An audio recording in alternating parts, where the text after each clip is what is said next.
আসসালামু আলাইকুম। সবাই কেমন আছেন? আশা করি আল্লাহর রহমতে ভালো আছেন। আমার প্রিয় পাঙ্গাস মাছ, আমার ২ টা মাছ খুব প্রিয়। একটা পাঙ্গাস মাছ, একটা তেলাপিয়া মাছ। তো অনেকেই হয়তো পাঙ্গাস মাছের নাম শুনলে একটু কেমন কেমন জানি করেন। তো যাই হোক, এটা যার যার রুচির ব্যাপার, কিন্তু আমার পাঙ্গাস মাছ এবং তেলাপিয়া মাছ খুবই পছন্দের মাছ।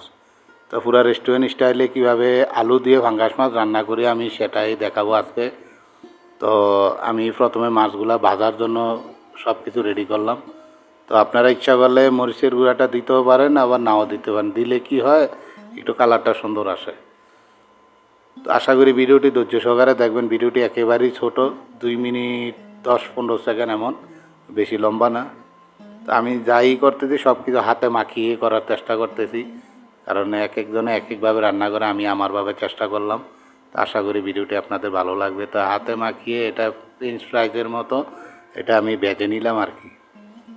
তো ওই তেলটার মধ্যে আবার আমি পেঁয়াজ দিয়ে সব মশলা দিয়ে আবার আস্তে আস্তে দেখতে থাকুন কীভাবে আমি রান্না করতেছি। তো ভিডিও চলাকালে তো আর সব কথা বলা যায় না, অনেক সময় অনেক কিছু দিতে গিয়েও বলতে পারি না, তাই এটা হয়তো পরবর্তীতে বয়স দেওয়ার সময় আমি আবার এটা ঠিক করার চেষ্টা করি। তো আশা করি ভিডিওটি আপনাদের ভালো লাগবে। আর ভিডিও সম্পর্কে যদি আপনাদের কোনো মতামত থাকে অবশ্যই কমেন্টের মাধ্যমে জানাবেন। আমার ভুল ত্রুটি থাকলে অবশ্যই ধরিয়ে দিবেন, আমি শুধরানোর চেষ্টা করবো ইনশাআল্লাহ। তো আলুটা যেটা, এটা হালকা একটু ভেজে নিয়েছি, বেশি না, হালকা একটু ভেজে নিয়েছি।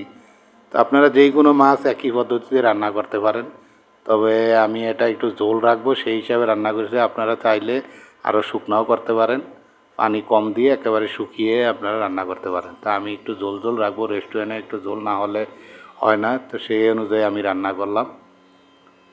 আশা করি ভিডিওটি আপনাদের অবশ্যই ভালো লাগবে। তো কাঁচামরিচটা আমি একবারেই শেষের দিকে দিলাম আর কি। তো দেখুন কত সুন্দর কালার, কত সুন্দর দেখতে, খেতেও একবারেই দারুণ। তো নিজের প্রশংসা তো নিজে করা ঠিক না, তো এটার উপরে ভিত্তি করবে, আপনাদের উপরে নির্ভর করে। আশা করি ভিডিওটি ভালো লাগবে। সবাই ভালো থাকবেন। আল্লাহ হাফেজ।